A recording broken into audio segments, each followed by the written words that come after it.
آج کل ویڈیوز میں زقوم کا جو درخت دکھایا جا رہا ہے، کیا یہ وہی زقوم ہے جو جہنم میں ہوگا اور جو جہنمیوں کی خوراک ہوگا؟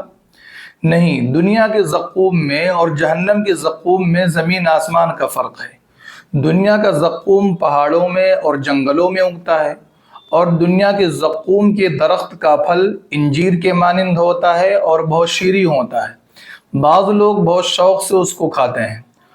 جہاں تک تعلق ہے جہنم کے زقوم کا، تو جہنم کا زقوم آگ کے بیچ سے اگے گا، آگ کے درمیان سے وہ نکلے گا، اور جہنم کے زقوم کے درخت کا پھل انتہائی کڑوا اور بدبودار ہوگا، جو جہنمیوں کی خوراک اور جہنمیوں کا کھانا ہوگا۔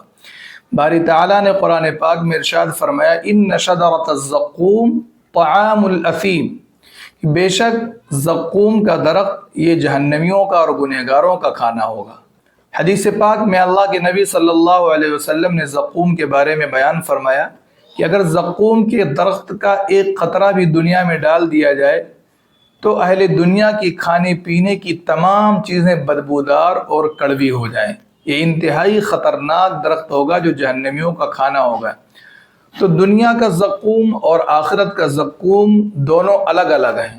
دونوں کے نام میں تو اشتراک ہے، دونوں کا نام تو ایک ہے، لیکن دونوں کی حقیقت اور دونوں کی ڈیفینیشن الگ الگ ہے۔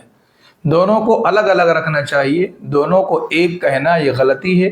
جو لوگ دنیا کے زقوم کو دکھا کر یہ کہتے ہیں کہ یہی جہنم میں ہوگا، ان کو اس کی تحقیق کرنی چاہیے اور اس کے بارے میں معلومات حاصل کرنی چاہیے۔ Like, comment, and subscribe.